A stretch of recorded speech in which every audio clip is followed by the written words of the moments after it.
বিশাল সত্য। এরশাদ আজান শেষ, নামাজ শেষ। এবার আমরা আমাদের মূল যে বিষয় পালা গান, আমরা সেই পালা গান আরম্ভ করতে যাচ্ছি। পালা গান শোনার জন্য দূর দূরান্ত হতে অত্র এলাকার মুরব্বিয়ান এবং অন্যান্য যারা হাজির হয়েছেন প্রত্যেকের প্রতি সালাম শ্রদ্ধা রাখি, সেই সাথে পর্দানিশী মা ও বোনেরা। আজকের পালার বিষয় ইলমে নবুয়ত এবং ইলমে বেলায়েত। নবুয়তের ভাগে আমাকে রেখে বাংলাদেশের প্রখ্যাত বাউল শিল্পী আমার দরদি হেলাল সরকার, তাকে বেলায়েতের ভাগে রাখা হয়েছে। এবার নবুয়ত থেকে আলোচনা এবং গান যথাসাধ্য আমি রাখার চেষ্টা করব এবং আমার দরদিকে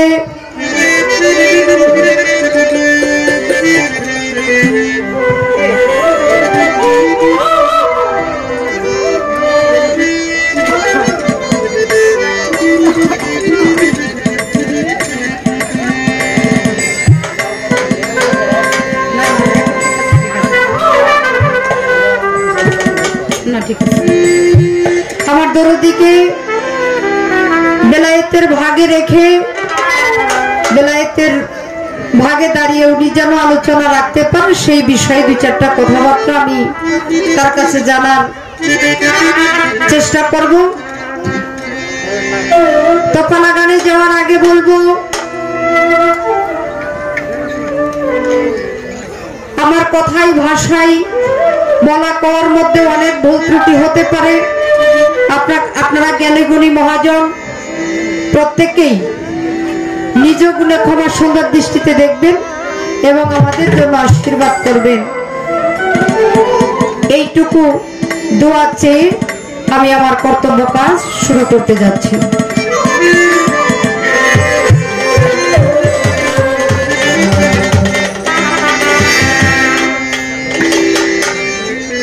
একটি গান করি, তারপরে দেখি কি আলোচনা আমার দরদির কাছে রাখতে পারি।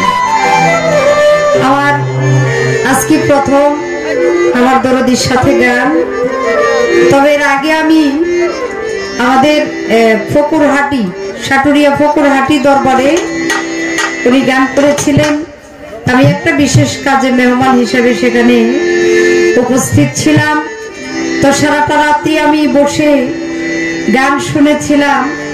যারা গান গায়, ভালো গাক আর মন্দ গাক, শোনার ধৈর্য সবার থাকে না, কিন্তু আমি সেদিন সারাটা রাত বসে গান শুনেছিলাম। আমার এত ভালো লেগেছিল, রাত্রিটা কোথায় কিভাবে চলে গেছে আমি বুঝতে পারিনি।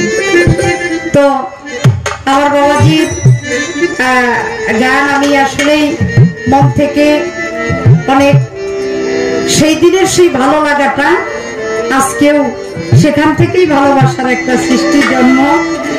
তো সেই ভালো লাগার থেকে, ভালোবাসার থেকে আমরা দুজনেই যেন আজকে সেই ভালোবাসাই ভালো লাগাই, একেবারে আপনাদেরকে নিয়ে সুন্দর একটা পরিবেশের মধ্য দিয়ে আজকের এই সময়টা পার করতে পারি। আমাদের উভয়ের জন্য আপনারা আবারও দোয়া করবেন, এই দোয়া আপনাদের কাছে চাইছি।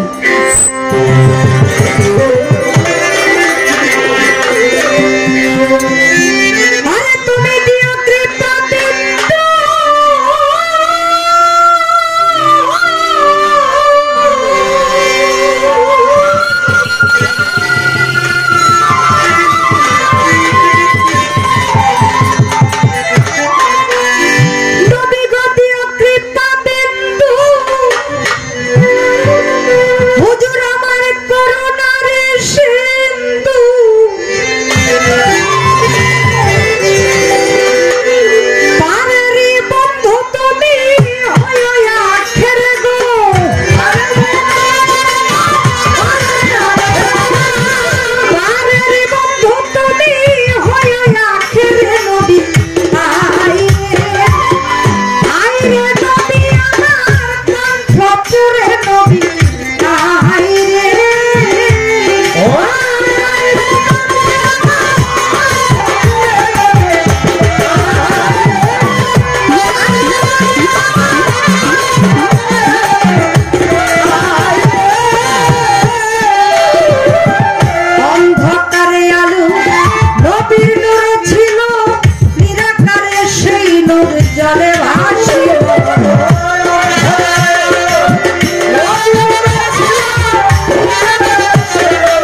ঠিকানা ছিল হেদায়েতের বাগান।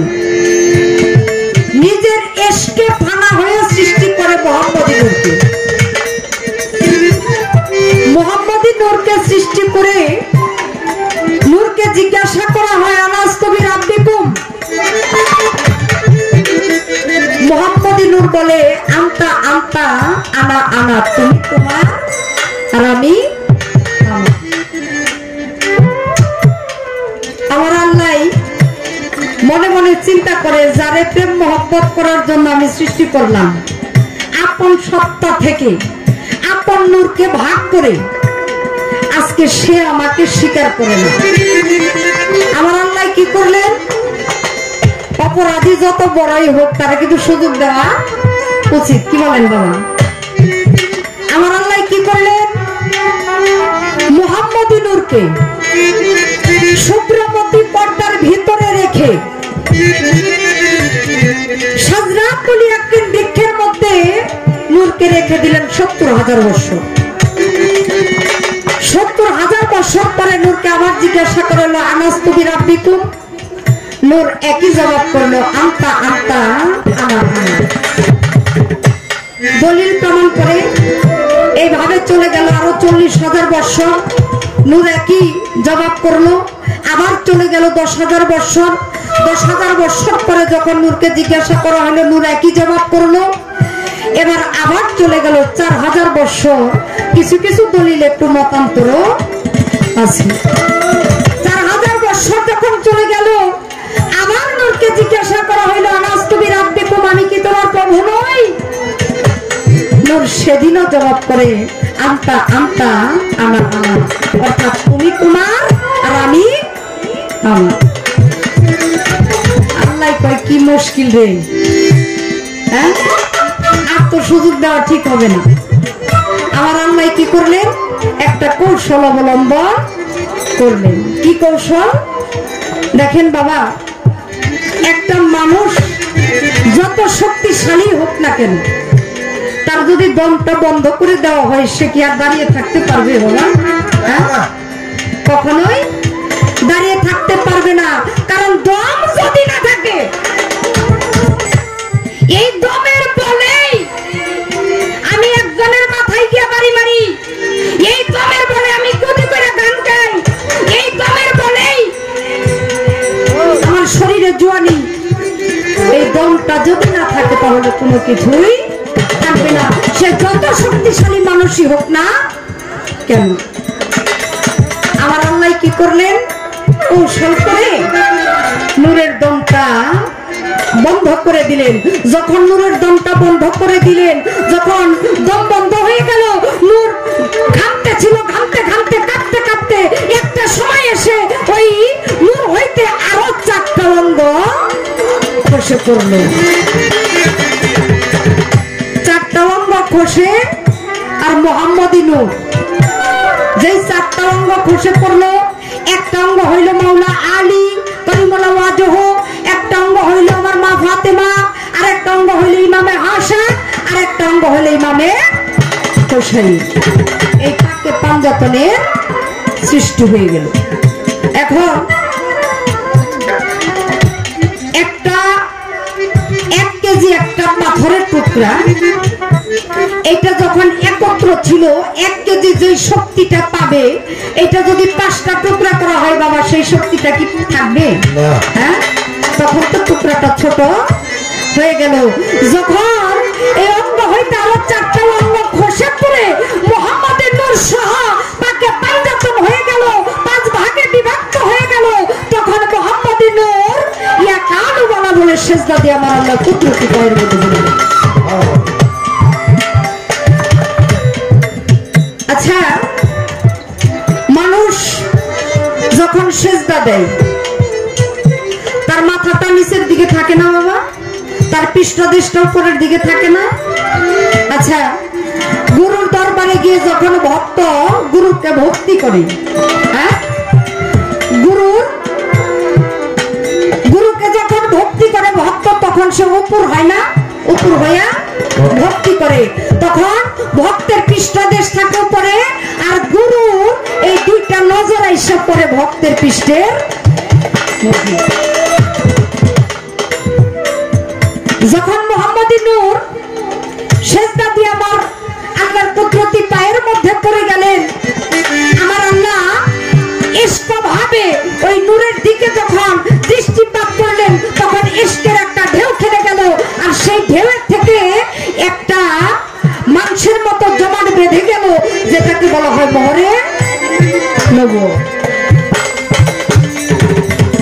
এই মোহর নবুয়ত আমার আখেরি নবী ছাড়া, যাকে সৃষ্টি না করলে আল্লাহ পৃথিবীর কোনো কিছু সৃষ্টি করতো না, যিনি প্রথম তিনি শেষ, আমার এই নবীকে ছাড়া অন্য কোন নবীকে এই সম্মানে ভূষিত করা।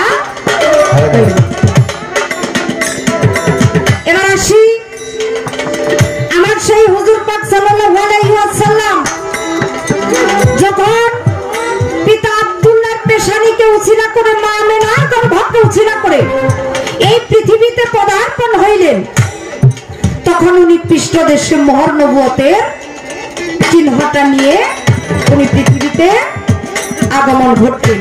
ওনাকে ওনার সেই মোহর নবুয়ত নিয়ে পৃথিবীতে ওনার পদার্পণ ঘটল। কিন্তু দলিল প্রমাণ করে আমার হুজুর যখন পৃথিবীতে এসেছে, তখন তার এক হাতে ছিল নবুয়ত আর এক হাতে ছিল বেলায়েত। এবার আসি মোহর নবুয়ত নিয়েই আমার হুজুর পৃথিবীতে এসেছে, কিন্তু ইহার বহিঃপ্রকাশ ঘটেছে 40 বছর 8 মাস 6 দিন বয়স যখন আমার নবীর পূর্ণ হয়েছে। হেরা পর্বতের গুহায় 15 বছর সাধনার ফলে জিব্রাইল মারফত আমার হুজুরকে ওহির মাধ্যমে, অর্থাৎ কুরআন নাজিলের মাধ্যমে তাকে সেই নবুয়ত প্রদান করা হয়েছে। আমার আলোচনাটুকু রাখার কারণ হইল আসলে নবুয়তটা কি জিনিস, কি বিষয়, এটা বোঝানোর জন্য। বাকি আলোচনাটা তো আসবে মানে তার থেকে, যখন তিনি আমাকে আবার কোনো কিছু জিজ্ঞাসা করবেন সেখান থেকে। এবার এই হলো আমার নবুয়তের পরিচয়। আমি আরো অনেক কথা ইহার ফাঁক ফুকরে রয়ে গেছে, আমি বলতে গেলে অনেকটা সময়ের প্রয়োজন, তাই শুধু সংক্ষেপে যতটুকু না বললেই নয়, এই পরিচয়টুকু আপনাদের মাঝে রাখলাম। এবার আমার একটু আলোচনা আমার দরদির কাছে আসবে।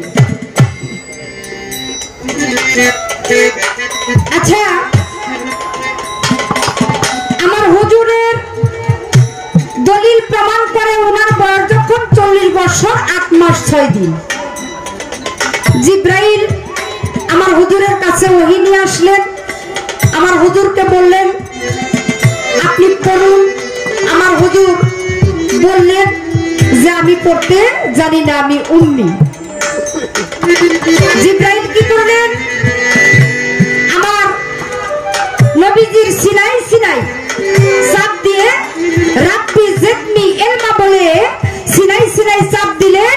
এরপরে আমার হুজুরকে পড়তে বলা হইল কোরআনের মধ্যে সূরা আলাকের 1 থেকে 5 নম্বর আয়াত পর্যন্ত। জিব্রাইল আমার হুজুরকে শোনাইলেন। আমার হুজুর তখন এই আয়াতটা পড়ে উনি শোনাইলেন। এখান থেকে এই নবুয়তের ধারা বাহিকতা শুরু হইল। আমার দরদির কাছে একটু জানার বিষয়, এই যে নবুয়তটা আসলো, ইহার একটা দিন তারিখ টাইম কিন্তু আছে।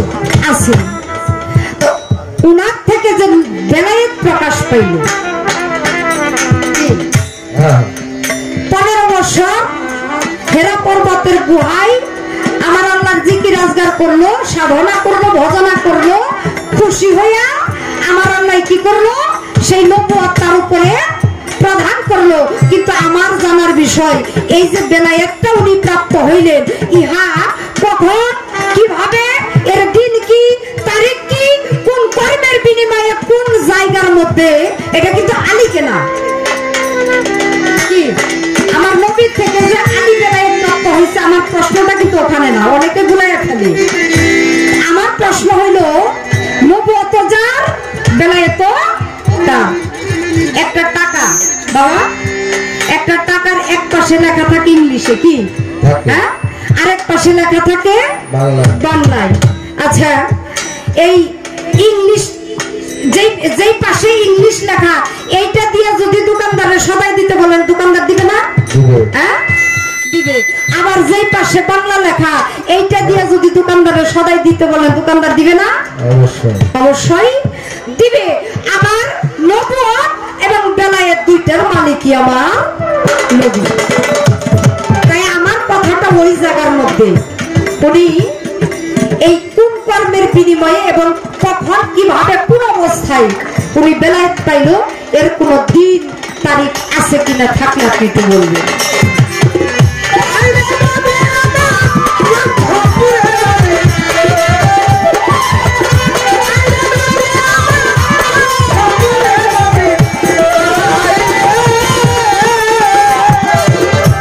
আরেকটা আলোচনা রেখে যায়, মানিকগঞ্জের গান তো, মানিকগঞ্জের গান বন্দনা আজান এগুলি তো সময় অনেক চলে যায়। তেমন একটা সময়ের মধ্যে গান থাকে, আমরা পরবর্তীতে সামনে গিয়ে সময় কতটুকু পাবো এটার গ্যারান্টি এখনই দিতে পারবো না। অতএব আমার মনের কিছু বাসনা আমি আমার দরদির কাছে আরেকটা আর্জি আমি রেখে যাই। এই বেলায়েত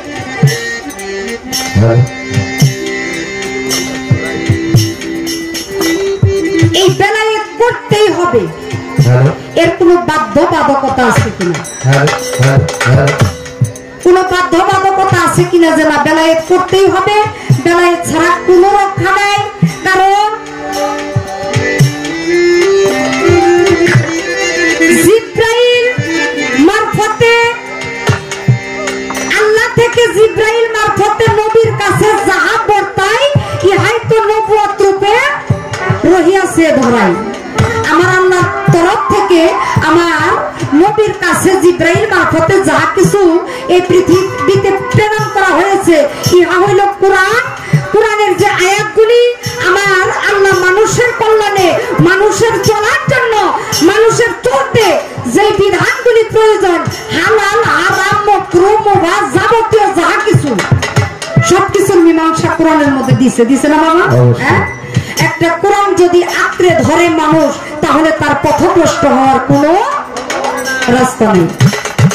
আচ্ছা, বিজ্ঞানের বিজ্ঞান, মহাবিজ্ঞান, এই কোরআন গ্রন্থ আমরা পেয়ে ভাগ্যবান। এই কোরআন গ্রন্থ পাওয়ার পরে সমস্ত কিছুর ফয়সালা যদি এটার মধ্যে থাকে তারপরেও বেলায়েত করার বাধ্যবাধকতা আছে কিনা? বেলায়েতটা করতেই হবে, তার কি কারণটা আপনার কাছে আর একটু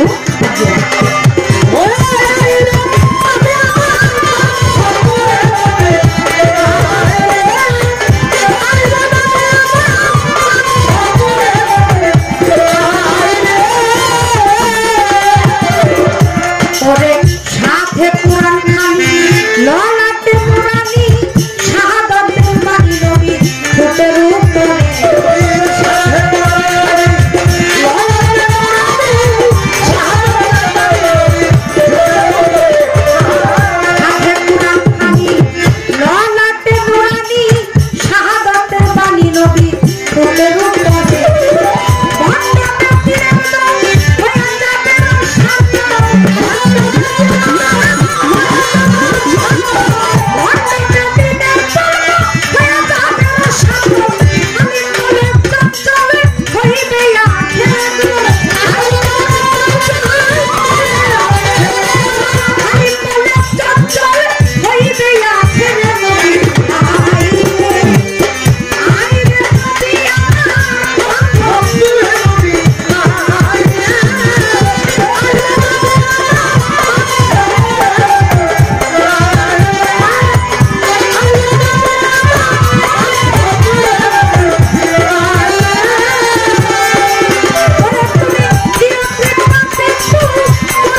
মঞ্চে আমার বাবা যান তারাবালি দেওয়ান আল চিশতি আল নিজামী বাবা যান উপস্থিত রয়েছেন। বাবা জানের চরণে ভক্তি, সেই সাথে এখানে এসে আমাদের অনেক সাথী ভাইদের সাথে দেখা হইল। লিয়াকত সরকার, মহিবুল সরকার এবং আরো যারা রয়েছেন তাদের প্রতি সালাম শ্রদ্ধা রাখি।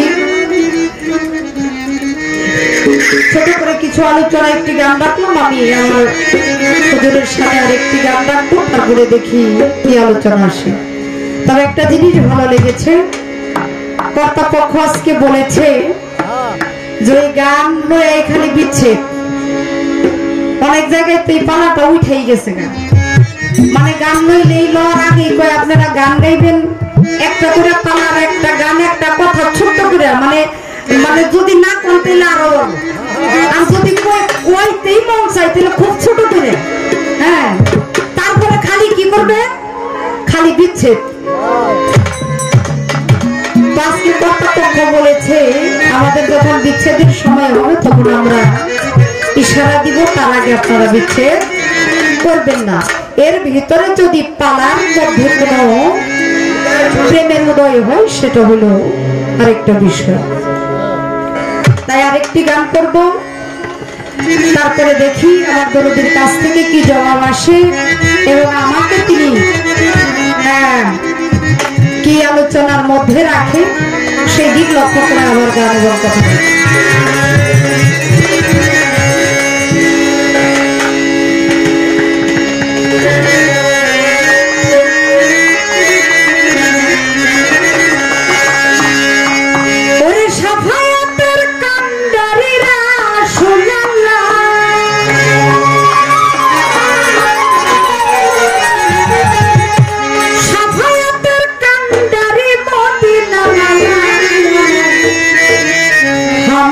মুস্তাফা নবী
তার মুখে শুনি দুসরা কোনো মাবুদ নাই, এক আল্লাহ। দুসরা বুঝছেন তো, মানে আল্লাহ ছাড়া আর দুইজন কেউ নাই।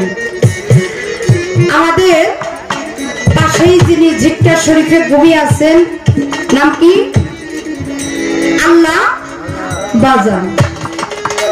আচ্ছা, আল্লাহ বাজান উনি কিন্তু প্রথমে আল্লাহ বাজান ছিল না, নাকি বলেন? উনি একজন বেলায়েতের মস্ত বড় ওলি। উনি প্রথমেই আল্লাহ বাজান ছিল না, ওনার নাম ছিল কাউসার লুকমান শাহ। ওনার নাম ছিল লুকমান শাহ। আচ্ছা, আমার দরদি তো বেলায়েত করবেন, এই জন্য আমার একটু জানার বিষয়। আমার নবীজি একদিন হুযায়ফাকে ডাক দিয়ে বলল, ওই ব্যক্তি নিশ্চয় জান্নাতে যাবে যে আল্লাহ শরীক করলো না। হুযায়ফা ডাক দিয়া আমার হুজুরকে জিজ্ঞেস করলো, হুজুর সে যদি চোর হয় বলে তাও সে জান্নাতে যাবে। বলে হুজুর সে যদি জিনাখোর হয়, জিনাকারী হয় বলে তাও সে জান্নাতে যাবে।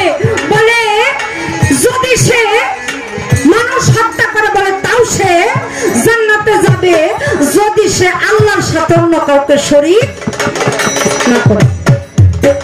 আচ্ছা আমার আল্লাহর কোরআনের মধ্যে ৯৯টা নাম আসছে না দরদি? হ্যাঁ এই নামগুলো আপনারা জানেন, অনেকেই হয়তোবা পুরো নাম না জানা থাকলেও কিছু কিছু নাম আপনারা জানেন। কিন্তু আমার আল্লাহর একটা নাম আছে যেটা হলো, আচ্ছা এই যে ৯৯টা নাম, এক নাম খলিলু, রাজ্জাক, সাত্তার, রহিম, রহমান। আচ্ছা এইগুলা নাম মানুষের নাম রাখে না? হ্যাঁ রাখে, রাখেন বাবা।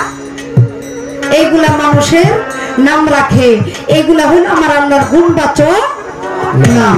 এইগুলা মানুষের সাথে রাখা যায়, কিন্তু একটা নাম কোন মানুষের রাখা যায় না, সেটা হলো আল্লাহ। এই আল্লাহ নাম যদি কারো রাখে তাহলে এটা শিরক হয়ে যায়, কারণ আল্লাহ নাম রাখা মানে তার সমতুল্য কাউকে মনে করা। তাহলে হুযায়ফাকে আমার নবী বলল আল্লাহর সাথে যে শিরক করলো সে কখনো জান্নাতে যাবে না। আচ্ছা আল্লাহর নামের সাথে যে নাম রাখা, আল্লাহর সমতুল্য মনে করা, এটা কি শিরক হয় নাই? আমি এর একটা মীমাংসা চাই আপনার কাছে, এর একটা মীমাংসা চাই। একজন মানুষের নাম কি করে আল্লাহ হতে পারে? এটা কোন কর্মের বিনিময়ে, এটা কিভাবে সে অর্জন করেছে আপনার কাছে হয়তো জানার বিষয়।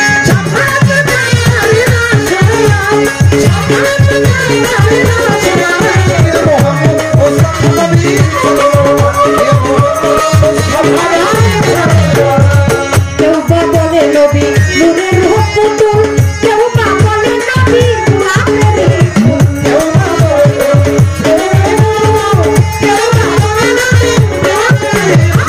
কেউ বা বলে নবী নূরের পুতুল, কেউ বা বলে নবী গোলাপের ফুল। পুতুল শুধু নূর আল্লাহ, পুতুল শুধু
নবীজি আমার কাবার কাবা, নবীজি আদম শফিরও বাবা।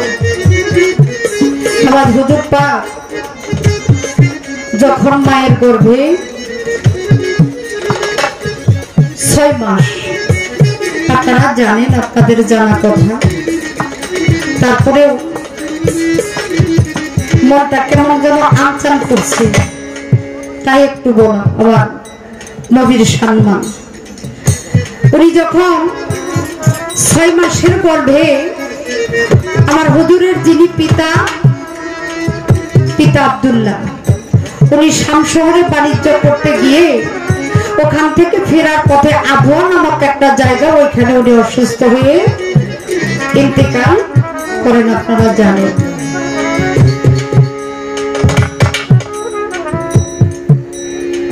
আমার মা আমেনা রাত্রে শুয়ে আছে ঘুমের ঘরে। আমার হুজুর যখন না গর্ভে আসে, উনি 10 মাসে 10টা স্বপ্ন দেখেন, তার মধ্যে এটা একটা স্বপ্ন। বিভিন্ন সময় আমার হুজুর কেমন থাকবে, কে আসতেছে, কি আসয় বিষয়, এইগুলি নিয়ে বিভিন্ন সময় স্বপ্নের মাধ্যমে আমার মা আমেনাকে সচেতন করে দেওয়া হইতো। কিন্তু এইটাই এমনই একটা স্বপ্ন ছিল,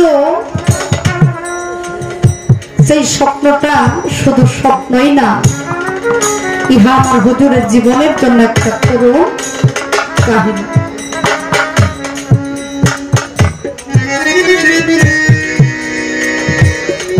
আমার মা আমেনা স্বপ্নে দেখলেন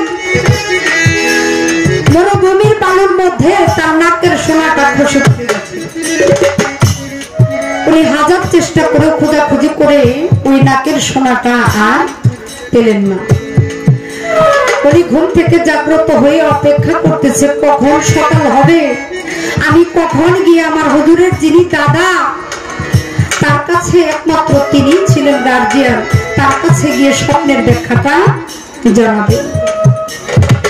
দূর হতে না হতে দৌড়ে চলে গেলেন আব্দুল মুত্তালিবের কাছে, গিয়ে বললেন, বাবা আমি রাত্রে একটা স্বপ্ন দেখেছি, আমি রাত্রে স্বপ্নের মধ্যে দেখি আমার নাকে সোনাটা খসে এই মরুভূমির বালুর মধ্যে পড়ে গেছে, আমি হাজার চেষ্টা করেও সেটা উদ্ধার করতে পারি না। আমার নবীজির যিনি দাদা, তিনি বললেন, মা তোমার জীবনে বড় একটা বিপদ ঘটতে যাচ্ছে। আমার দেশের নিয়ম ছিল, মানুষ যদি কোনো বিপদে পড়তো তাহলে কাবা ঘরে গিয়ে আমার আল্লাহর কাছে পানা চাইতো। মা আমেনা কি করলেন, কাবা ঘরে চলে গেলেন। কাবা ঘরে গিয়ে কাবার চতুর্পাশে ঘুরে আর মালিকের কাছে যখন নিজের মনের ফরিয়াদটা জানায়, আমার মা যেই দিকে ঘুরে কাবার চতুর্পাশ যখন টপ করে, যেই দিকে ঘুরে কাবাটা ওই দিকেই হেলে পড়ে যায়। আমার মা আমেনা 2 চোখের পানি ছেড়ে দিয়ে বলে, কাবারে তোর ঘরে আসলাম, তোর ঘরে এসে তোকে সাক্ষী রেখে আমার মালিকের কাছে সাহায্য চাইতে, আমার দুঃখ থেকে পরিত্রাণ পাওয়ার জন্য, আর তুইও আমার কষ্টে, আমার কষ্ট দেখে তুইও আমার সাথে উপহাস করছিস। আবার সেদিন প্রার্থনা করেছিল, বলেছিল, মালিক তুমি আমার জবানটা খুলে দাও, আমি মা আমেনার সাথে 2টা কথা বলবো। আবার জবান খুলে গেল। কাবা ডাক দিয়ে মা আমেনাকে বললো, মা গো তুমি যে দুঃখে আমার ঘরে এসেছো, আমি তোমার সেই দুঃখের উপহাস করছি না, তুমি যে কাবার কাছে তোমার মনের কথা বলার জন্য এসেছো, আমি যে দুনিয়ার মানুষের কাবা, আমার কাবা যে তোমার গর্ভের মতো অবস্থা করছে। আমি মাথা নোয়ারে আমার যে কাবা, আমি তাকে একটু তাজিম করছি, আমি তাকে একটু সম্মান জানাচ্ছি।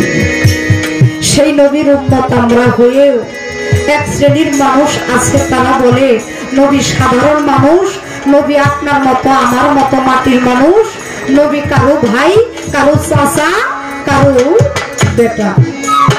আফসোস লাগে সেই সব মানুষের জন্য।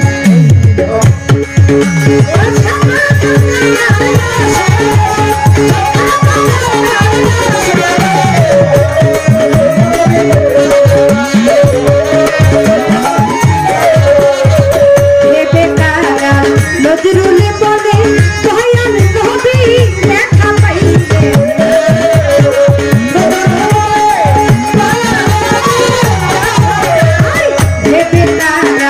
নজরুলে বলে দয়াল নবী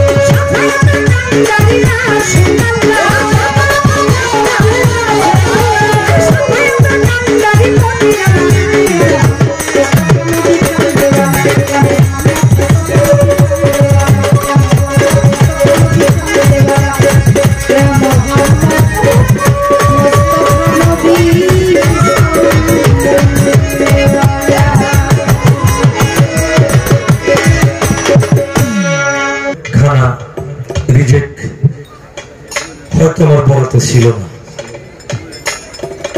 তাই আমার আশা হয় নাই। আবার মালিক হয়তো ভাগ্যে রাখছে, এর জন্যই আবার আসছি।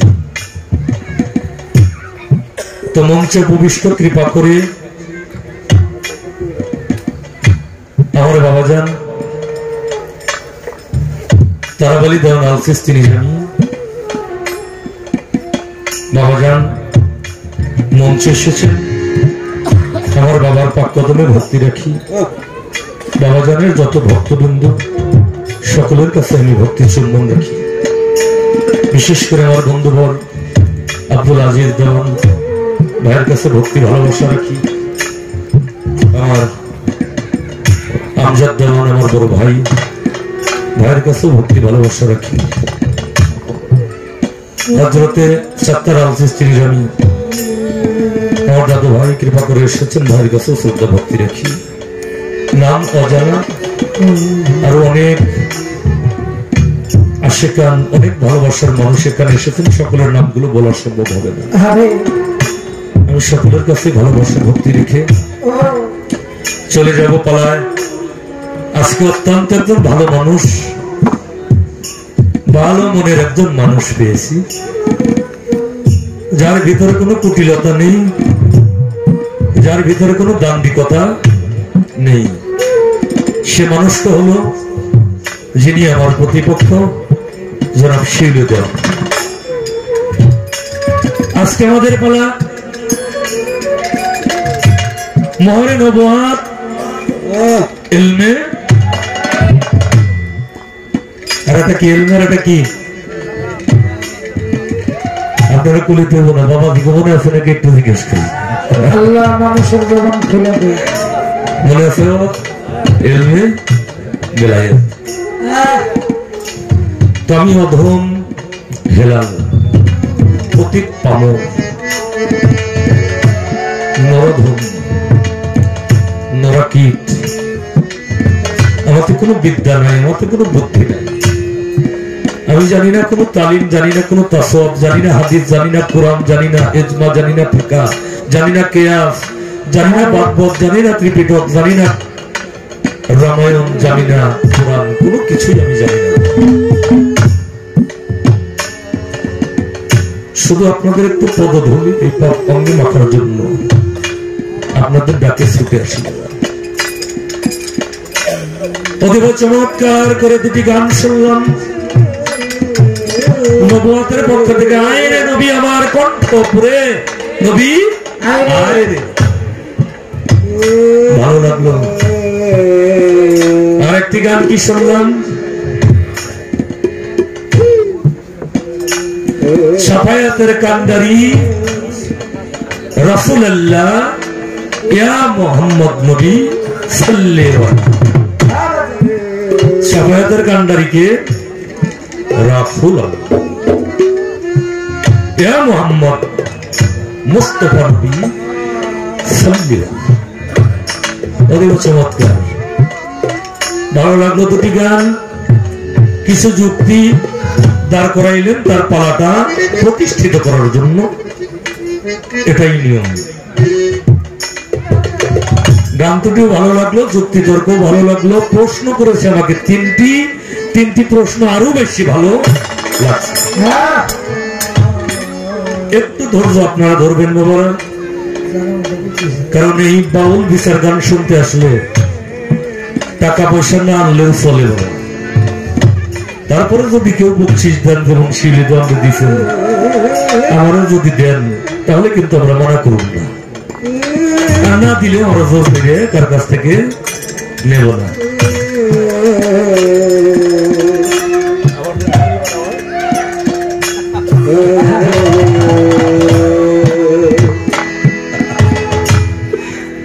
কিন্তু দুইটা জিনিস লাগবো, এই দুইটা জিনিস লাগবোই লাগবো। তার একটা হলো সময়, সময় থাকলেই চলবে না, লাগবে ধৈর্য। এই দুইটা জিনিস আমাদের লাগবে। এখানে আমি তত্ত্ব বলবো, হাদিস কোরআনের কথা বলবো, যাও বা দু এক কথা দাও করছিলাম, এ আমার ভিতরে না। ভিতর আর এখন নাই। কেন নাই? যিনি প্রকৃতপক্ষে কালা, যিনি প্রকৃতপক্ষে তালিম তাফওয়াত, তিনি আমাদের দুইজনের মাঝখানে বসে বলছে। এখন আমি কালা, আমি কি করবো? আর তালিম তাফওয়াত কি করবো? তারপরেও যেহেতু পালা, আমাদের উভয়েরই কিছু বলতে হবে। আর তার সামনে বলবো না, বলবো কার সামনে? কি কর? আমার বাবান তারাবালি দেওয়ান আল চিস্তির জামি, বাবানের সামনে বলবো না, বলবো কার সামনে? এইখান থেকে যদি সনদ দিতে না পারি, এইখান থেকে যদি একটা সার্টিফিকেট না দিতে পারি, তাহলে জীবনে আর কোথায় যাই কি বলবো? ভুল হইলে বাবা শাসন করবে, বাবা মারবে, বাবাই আদর করবে। তোমার শিলি দেওয়ান অতীব চমৎকার করে একটি কথা রাখছেন যে প্রথম দেখে এই প্রথম আলোচনা যেই মানুষটার ভালো লাগছে, সেই ভালোবাসার মধ্য দিয়ে যেন আমরা আজকের রাত্রিটা কাটাইতে পারি। যতক্ষণ এখানে থাকি সেই ভালোবাসার মধ্য দিয়েই যেন আমরা থাকতে পারি। ভালোবাসা তো ওই মানুষটার সাথেই হয়। কোন মানুষের সাথে ভালোবাসা? যে মানুষের সাথে ভালোবাসা বাসি আগে ছিল।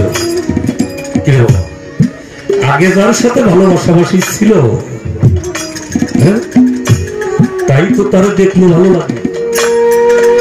যদি আগে না দেখতাম তাহলে এইখানে এসে তারা দেখলে ভালো লাগতো না। এইখানে যেহেতু ভালো লাগছে, তাহলে এই ভালো লাগাটা যেন আমাদের পরবর্তীতে থাকে। বাউল কবি নূর মেহেদি আব্দুর রহমান রহমতুল্লাহ বাবাজান বলছেন, তোর দেখলেই আমার মনে কয় না জানি আগের দেখা হয়েছিল কোথায়। তোর লাগে যেন চিনি চিনি তুই আমার হবি মোর কিছু নিশ্চয়, না জানি আগের দেখা হয়েছিল কোথায়। তাই বাবা শিবলি দেওয়ান, তোমার সাথে আগেরও আমার কোথাও দেখা হয়েছিল, তাই তো দেখলে ভালো লাগে। আপনি আল্লাহ সুবহান আপনার পাক জবান বকশিলেন কোরআন আমার দয়াল নবীরে।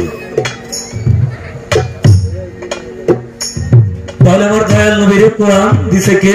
আমার কে দিছে? কে দিছে? কথা কোন? একটু কথা বল না কেন?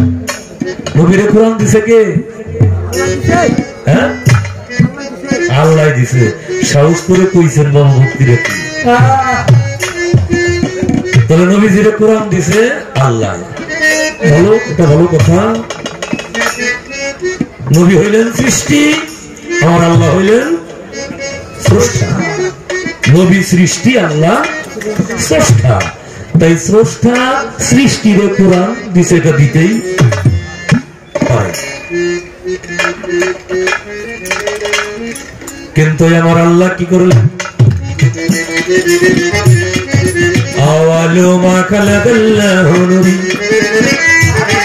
আল্লাহ বলেন আমি নূর সৃষ্টি করেছি। কি সৃষ্টি করেছে আল্লাহ? আল্লাহ নূর সৃষ্টি করেছে। নূরকে সৃষ্টি করে আল্লাহ জিজ্ঞাসা করলেন, আলাস্তু বিরব্বিকুম, হে নূর তুমি কার? তুমি কে? এ কথা কিন্তু আমি আগে কই নাই। আগে শুরু করছে কে? আগে কে শুরু করছে? আমি না শিলুদান? শিলুদান শুরু করছে আগে। নূর তুমি কে? নূরে কয় আনা, আন্তা, আনা আনা আন্তা, আমি, আমার, আমি, আমার। আল্লাহরে চিনে না, আল্লাহরে কিন্তু স্বীকার করে নাই। কোন নূরে স্বীকার করে নাই? মুহাম্মাদি নূরে স্বীকার করে নাই। আমার আল্লাহ তখন কি করলেন? 70,000 বছর পর আবার জিজ্ঞাসা করলেন একই কথা। একই বাণী আমার 40,000 বছর পর একই কথা একই বাণী 70,000 হোক 40,000 হোক 7,000 হোক 60,000 হোক 70 কোটি হোক আল্লাহ জিজ্ঞাসা করছে বারবার আর নূরে খালি অস্বীকার করছে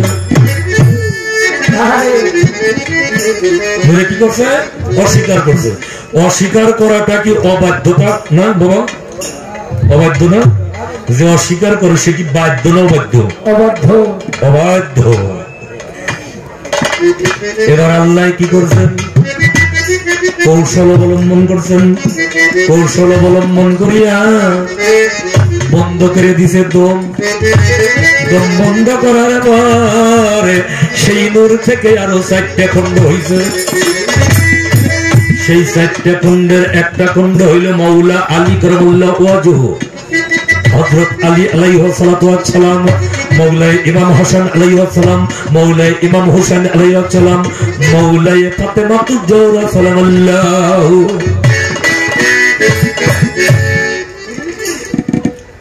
তাহলে নূরটা কি বাধ্য না বাধ্য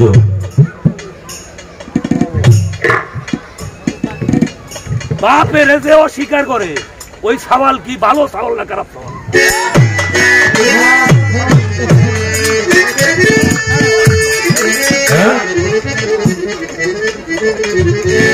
বাবারে অস্বীকার করে সে কি ভালো সন্তান না খারাপ সন্তান হ্যাঁ তাহলে সন্তান মনে হয় যে আমি তো মনে হয় অবাধ্য আর কি এই অবাধ্য নূর দিয়ে আল্লাহ আরো 4টা অংশ সৃষ্টি করলেন এই অবাধ্যতা এই অপবিত্রতা এই নূরের ভিতরে কোথা থেকে আসলো আল্লাহ পবিত্র না পবিত্র পবিত্র নূর পবিত্র না পবিত্র আল্লাহ পবিত্র নূরও সৃষ্টি হয়েছে পবিত্র এই যে অবাধ্যতা অস্বীকারটা এই অপবিত্রতা এই অরাজকতাটা এই নূরের ভিতরে কোথা থেকে আসলো আর আল্লাহ এই অবাধ্য নূর দিয়ে আল্লাহ আরো 4জনকে সৃষ্টি করলো এই জায়গা আল্লাহ কি বুদ্ধিমানের কাম করলো নাকি অবুদ্ধিমানের কাম আপনার জবাব করার আগে আমি আগে এই বিষয়টা রাখলাম আপনার কথা থেকে আপনি একটু জবাব করবেন যেহেতু মহব্বত আছে ভালোবাসা আছে ভালোবাসাটা যেন থাকে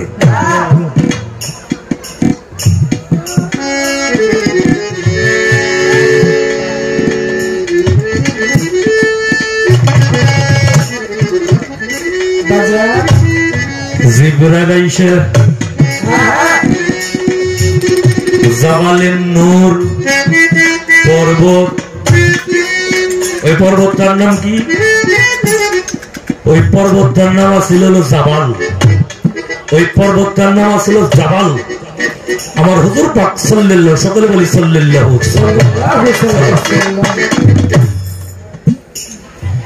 আমার হুজুর পাক যখন ওইখানে ধ্যানে বসলেন ধ্যানে মগ্ন হইলেন ধ্যান করলেন কয় বছর 1 বছর 2 বছর 5 বছর 10 বছর 15 বছর 1 মাস 19 দিন আমার হুজুর যখন ওইখানে ধ্যান করলেন ধ্যান করার কারণে ওই পর্বতটার নাম হইল জাবালে নূর পর্বত আগে ছিল জাবাল পর্বত তারপরে তার নাম হইল জাবালে নূর পর্বত আমার হুজুরের নামে ওই পর্বতটার নামকরণ করা হইল ওইখানে আসলো হীরার গুহা কিসের গুহা হীরার গুহা আচ্ছা মক্কা শরীফটা কোনার বাড়ির কাছে আসিল না এই জাবালে নূর পর্বতটা কাছে আসিল কোনটা কাছে আসিল মক্কা শরীফ কাছে আসিল আচ্ছা মক্কা শরীফটা কার ঘর আমাদের ঘর আমার বাপের ঘর আমার পিসাবের ঘর আমার উস্তাদের ঘর সাইদ বয়তির ঘর একো পিসাবের ঘর কার বাড়ি দেওয়ানের ঘর হ্যাঁ কার ঘর আল্লাহর ঘর মক্কা শরীফ হইল আল্লাহর ঘর তাহলে মক্কা শরীফ আমার হুজুর পাক সাল্লাল্লাহু আলাইহি ওয়াসাল্লাম উনি যাইয়া তাশরিফ নিলেন না ওই জায়গার ভিতরে ধ্যান করলেন না ধ্যান করলেন যাইয়া জাবালে পর্বতের হীরার গুহার কথাগুলোকে আপনারা শুনতেছেন বোঝা যায় হ্যাঁ করলেন। আচ্ছা ভালো কথা, জিবরাইল আসলেন। জিবরাইল আইসা কয় সূরা আলাকের আয়াত নিয়ে আইছে, ইকরা বিসমি রাব্বিকাল্লাযী খালাক, খালাকাল ইনসানা মিন আলাক। পড়ুন, পাঠ করুন। হুজুর কইতেছে আনা উম্মি, আনা উম্মি মানে আমি উম্মি। উম্মির অর্থ এইখানে বুঝাইছে আমি মূর্খ নাকি বাবা? হ্যাঁ, যে লেখাপড়া জানে না উম্মি সে কি? যে লেখাপড়া জানে না সে কি শিক্ষিত না মূর্খ? বুঝাইতেছে আনা উম্মি, আমি লেখাপড়া জানি না। আমার মা শিউলি দেওয়ান কয় জিবরাইল আইসা বুহের মধ্যে দইরা চাপ দিল, তাও একটা না তিনটে চাপ দিল। এক চাপে কইল রাব্বি, আর এক চাপে কইল জিদনি, আর এক চাপে কইল ইলমা। এই তিনটে চাপ যখন জিবরাইল দিল তখন চাপ দিয়ে সাইডে দেওয়ার পরে আমার নবী মুহাম্মদ রাসূলুল্লাহ সাল্লাল্লাহু আলাইহি ওয়াসাল্লাম বলেছে এইবার আমি পড়তেও পারি, এবার আমি দেখতেও পারি। তাহলে আল্লাহর নূরে হইল অনলি ফর একজন, কে? নবী। অনলি ফর একজন, আর কেউ না। নবী আল্লাহর নূরে নবী, আর নবীর নূরে সারে জাহান, 18,000 মাখলুকাত, 80,000 আলম। এই জিবরাইল কার নূরে হইছে যে আইসে জিবরাইল নবীজির মাস্টারি করে আর নবীজির সিনারে লেন, জিবরাইলের সিনারে লেন নবীজিরে দেয়, আর রাব্বি জিদনি ইলমা হওয়ার পরে নবীজি পড়তে পারে, নবীজি লিখতে পারে, নবীজি দেখতে পারে।